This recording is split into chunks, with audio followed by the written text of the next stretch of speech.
The folding chair creaked under Dad's weight as he shifted uncomfortably in the blazing June heat.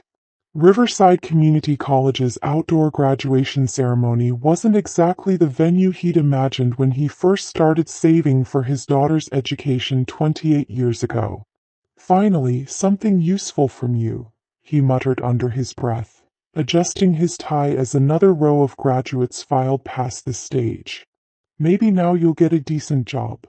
I pretended not to hear him, focusing instead on the familiar weight of my cap and gown. Around me, my fellow graduates chatted excitedly about job prospects, graduate school applications, and finally moving out of their parents' basements. At 28, I was older than most of them by nearly a decade, which only reinforced Dad's narrative about my wasted years. Mom reached over and squeezed my hand. "We're so proud of you, honey. Business administration with honors. That's wonderful." "Associate's degree," Dad corrected quietly. "Let's not get carried away." My sister Lauren rolled her eyes from the seat beside him. "Can you just be supportive for once? This is supposed to be a celebration." "I am being supportive," Dad replied, his voice carrying that edge it always got when he felt criticized. "I'm here, aren't I? Taking time off work to watch her finally finish something she started." Finally finish something. The phrase stung because it wasn't entirely unfair. From Dad's perspective, my track record looked pretty dismal. High school dropout at 16. GED at 18. 2 failed attempts at traditional college. A string of minimum wage jobs that never lasted more than a year. Moving back home at 25 after what he called my failed restaurant phase. What Dad didn't know, what none of them knew, was that every apparent failure had been a carefully calculated step towards something much larger. The restaurant hadn't failed. I'd sold it. For $12 million. But we'll get to that. "Alexander Morrison," the dean announced over the crackling sound system. I walked across the stage to polite applause, shook hands with administrators I'd barely interacted with during my 2 years here, and accepted my diploma with what I hoped looked like appropriate gratitude. This piece of paper represented the final credential I needed for the next phase of my plan. As I returned to my seat, my phone vibrated. Harvard calling. Right on schedule. I'd been expecting this call for 3 weeks. Ever since my legal team had finalized the donation paperwork. The timing was perfect. Better than I'd hoped for, actually. Getting the call during my graduation ceremony felt almost poetic. "Aren't you going to answer that?" Mom asked, noticing my phone's display. "It can wait," I said, letting it go to voicemail. Dad leaned forward in his chair. "Probably a telemarketer. Or maybe one of those collection agencies." "Richard," Mom said sharply, "today is about celebrating Alex's accomplishment." I know. I'm just saying she should be focused on finding real employment now. Not getting distracted by whatever get-rich-quick scheme she's cooking up next." My phone buzzed again. "Harvard. Someone really wants to reach you," Lauren observed. This time I answered. "Alexandra Morrison speaking." "Ms. Morrison, this is Dean Catherine Walsh from Harvard University. I hope I'm not catching you at a bad time." "Not at all," I said, aware that my family was listening to every word. "What can I do for you?" "We've just received final approval from our Board of Trustees regarding your proposed donation to the Morrison Center for Educational Innovation. I wanted to personally thank you for your extraordinary generosity and discuss the next steps." I could feel Dad's eyes on me. The Morrison Center. My family's name was Morrison, but that was purely coincidental. The center was being named after my maternal grandmother, Sarah Morrison, who'd been a teacher for 40 years before Alzheimer's took her memories. Dad didn't know that connection yet. "I'm glad to hear the approval came through," I said calmly. $500 million is the largest single donation in Harvard's history. Dean Walsh continued, her excitement evident even through the phone's speaker. The impact on educational technology research will be transformative. The folding chairs around me had gone completely silent. Dad's face had turned an interesting shade of pale, while Mom looked like she'd misheard something important. That's wonderful to hear, I said. I'm particularly excited about the AI-powered learning platforms we discussed. As are we. Your background in educational technology makes this partnership especially meaningful. Speaking of which, I wanted to confirm the press conference details for Monday's announcement. Press conference? Dad's voice cracked slightly. I held up a finger, indicating I needed to finish the call. Monday at 10 a.m. works perfectly, I told Dean Walsh. Will President Morrison be available for the announcement? She'll be there personally. This donation will allow us to revolutionize how students learn across all disciplines. The Morrison Center will become a beacon for educational innovation worldwide. After I ended the call, the silence stretched uncomfortably long. Other families around us were chatting about dinner plans and photo opportunities, but my family sat frozen in their folding chairs, processing what they'd just heard. Did she say $500 million? Mom asked quietly. Yes. You donated $500 million to Harvard? Yes. Dad's voice came out as barely a whisper. Where did you get $500 million? I earned it. How? The same way anyone earns money, Dad. I built something valuable and sold it. But you work at the coffee shop. You live in our basement. You drive that 15-year-old Toyota. I own the coffee shop, I corrected gently, along with 47 other locations across 3 states. I live in your basement because I like spending time with family, and I drive the Toyota because it's reliable.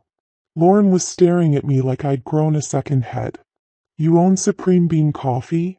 Among other things, yes. But that's... She pulled out her phone, presumably to Google the company's valuation. That's $100 million chain. $147 million as of our last quarterly report. But that's just one of my holdings.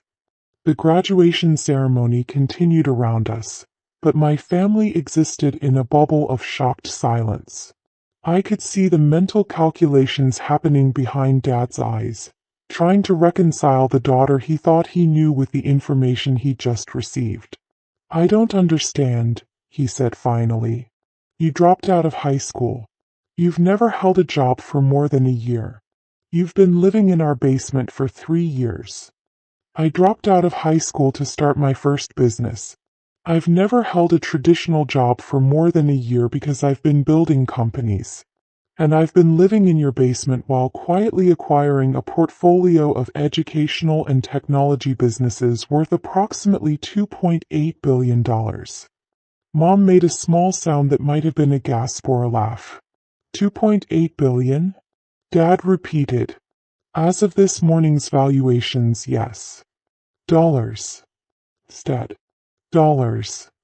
The family sitting behind us had clearly been eavesdropping because I heard someone whisper, "Did she just say billion?" Lauren was scrolling frantically through her phone. Supreme Bean Coffee. Founded 8 years ago by Alexander Morrison. Privately held, estimated valuation $147 million. She looked up at me.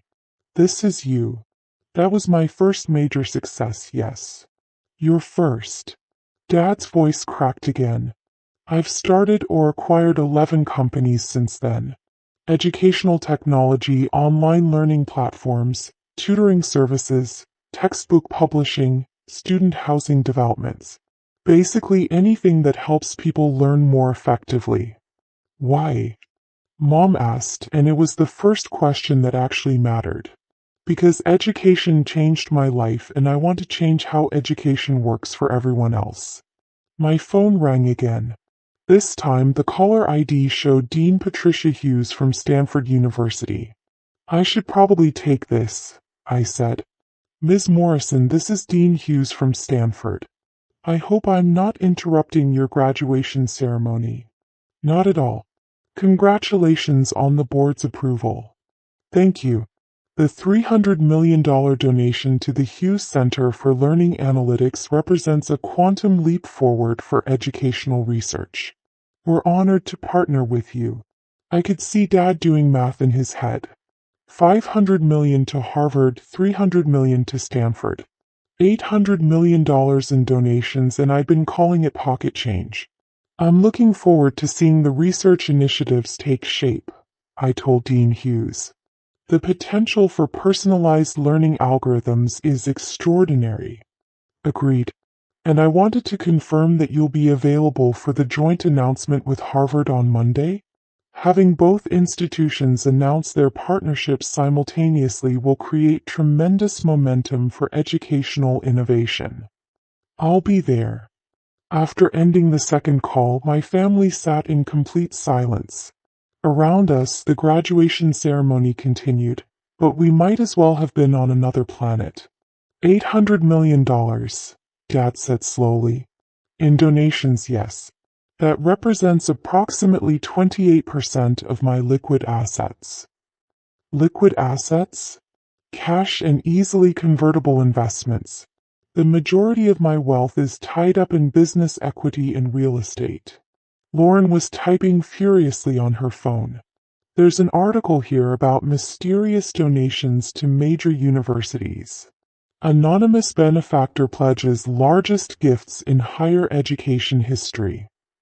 Not anonymous, I corrected. Private. There's a difference. The article says the donor owns controlling interests in multiple educational companies and real estate developments near college campuses. That's accurate.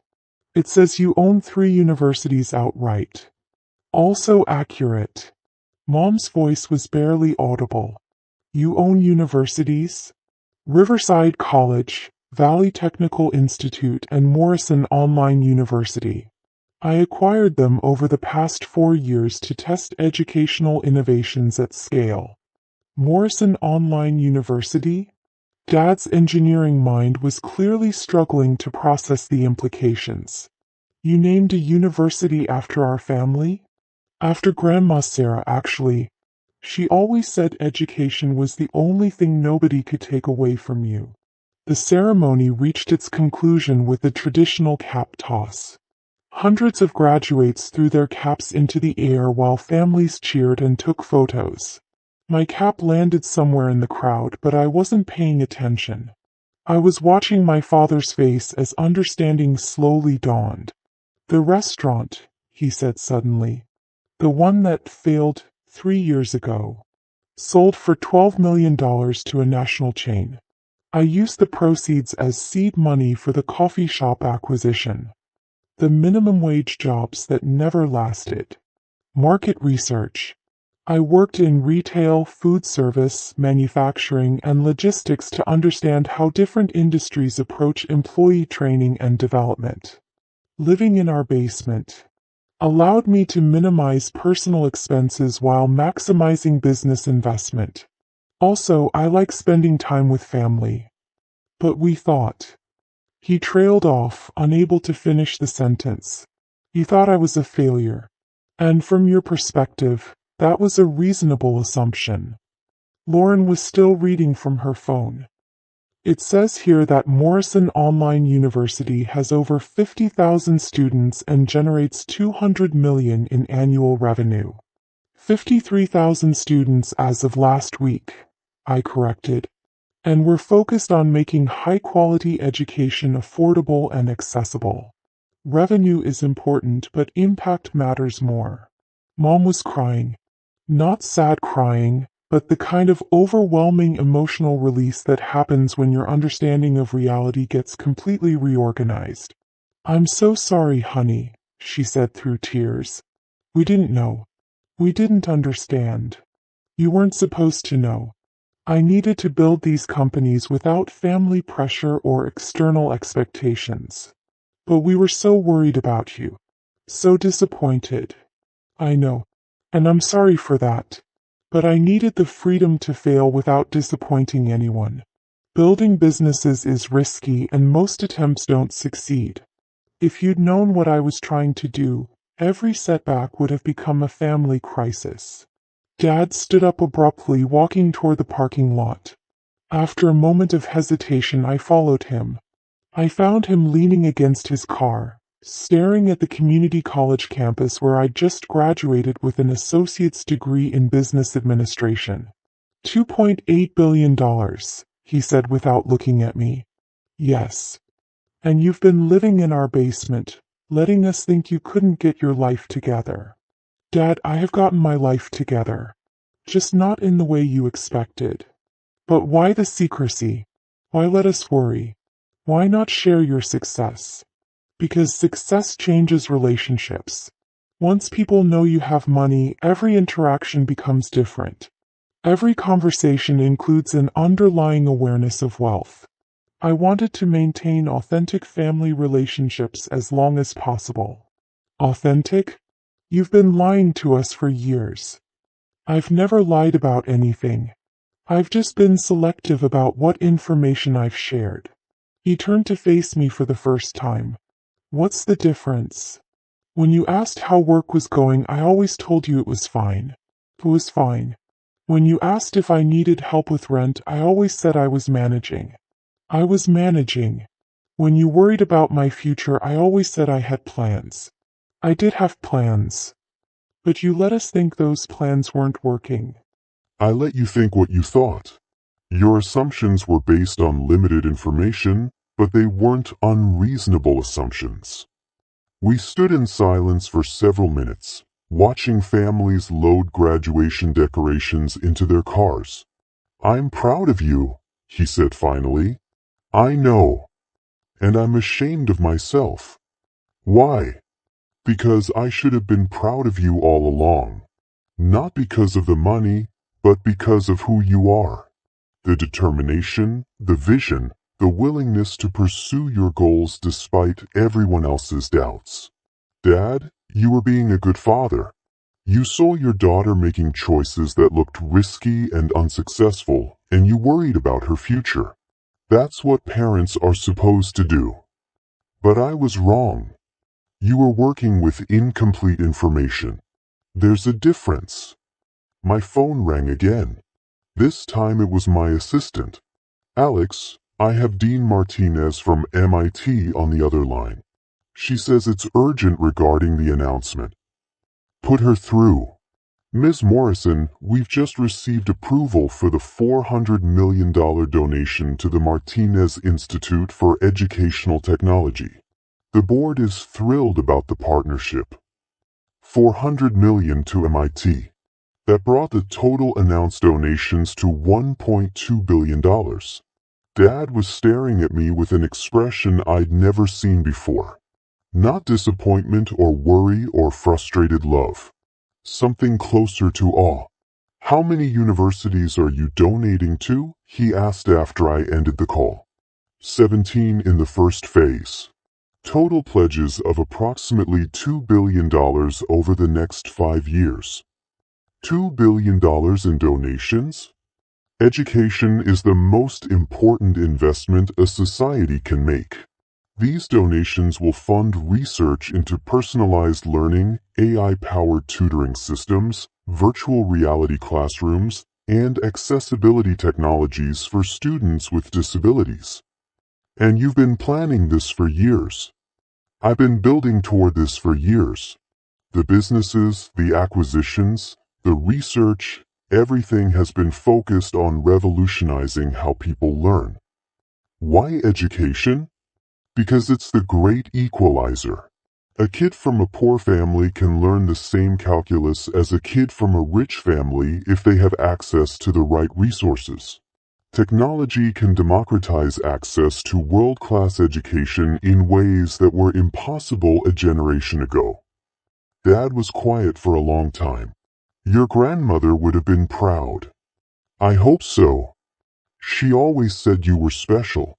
Even when you were dropping out of high school and driving us crazy with your unconventional choices.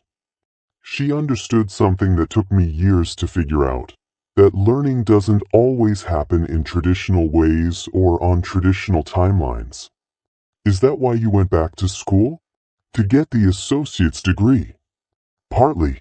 I wanted to experience the community college system firsthand, understand how it serves students who don't fit the traditional university model. But also, I smiled, I wanted to give you the chance to see me graduate from something. His eyes filled with tears. You did this for us? I did this for me. But I knew it would mean something to you and Mom to see me in a cap and gown, walking across a stage, receiving a diploma. Even though you already own 3 universities. Even though I already own 3 universities. We walked back toward the graduation crowd, where Mom and Lauren were waiting with questions written all over their faces. So what happens now? Lauren asked as we approached. Now we go to dinner and celebrate my graduation. Tomorrow I'll continue working on the integration plans for the university donations. Monday we'll have press conferences at Harvard, Stanford, and MIT to announce the partnerships. And after that? After that, I'll keep building. There are still millions of students around the world who don't have access to quality education. That's a problem worth spending a lifetime solving. Mom hugged me tightly. I can't believe our daughter is going to change the world. I'm going to try. No, Dad said, putting his arm around both of us. You're already changing it. You've been changing it for years.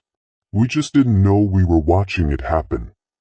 As we walked toward the parking lot, Lauren was still scrolling through articles about educational philanthropy and mysterious donors. There's something else, she said suddenly. The article mentions that you're only 28 years old.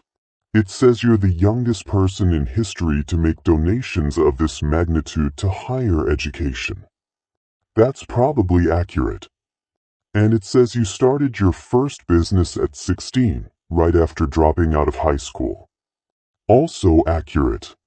So when Dad was worried about you wasting your potential, I was actually maximizing it.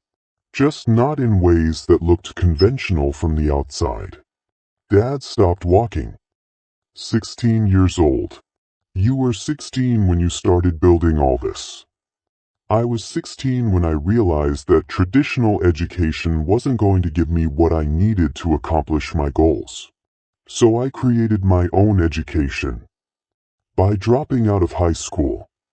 By starting businesses, failing, learning from the failures, and trying again. By reading everything I could about entrepreneurship, technology, and education.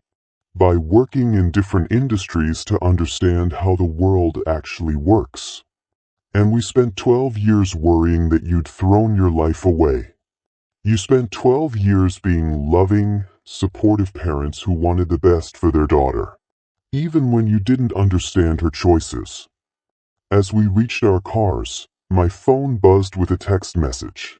My assistant, confirming that all 17 university partnerships had received final board approval. $2 billion in educational donations, officially approved and ready for Monday's coordinated announcement. One more thing, I said as Dad fumbled with his car keys. The press conference on Monday. I'd like you and Mom to be there. Why? Because none of this would have been possible without the values you taught me. The importance of education, the willingness to work hard for your goals, the responsibility to help others when you've been blessed with success. But we didn't support your choices. We didn't believe in what you were doing. You didn't have to believe in my specific choices to give me the foundation I needed to make those choices successfully. You taught me integrity, persistence, and compassion. Everything else was just application. Dad looked at the community college campus one more time, then at me standing there in my graduation gown, then at the phone that had been ringing all afternoon with calls from Harvard, Stanford, and MIT. I still can't quite believe it, he said. What part? That my daughter, who just graduated from community college, is about to become the most important philanthropist in higher education. Former dropout, I corrected with a smile. Community college graduate. And future catalyst for educational revolution. Future? Dad, the donations are just the beginning. Wait until you see what we're going to build with them. As I drove home that evening, to my basement apartment in the house where I'd grown up, I thought about the look on Dad's face when he'd finally understood what I'd been building all these years. Tomorrow, the world would learn that a 28-year-old community college graduate had just pledged $2 billion to revolutionize higher education.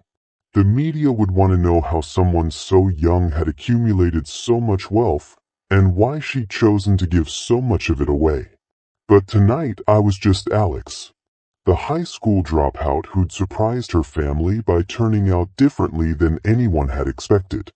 The basement dweller who'd quietly changed the world while everyone thought she was wasting her potential. The community college graduate who'd just proven that success looks different for everyone, and sometimes the most unconventional paths lead to the most extraordinary destinations. Monday would bring press conferences, media attention, and public recognition. Tonight, I had something better. A family who finally understood that sometimes the daughter who worries you the most is the one who's been making you proud all along.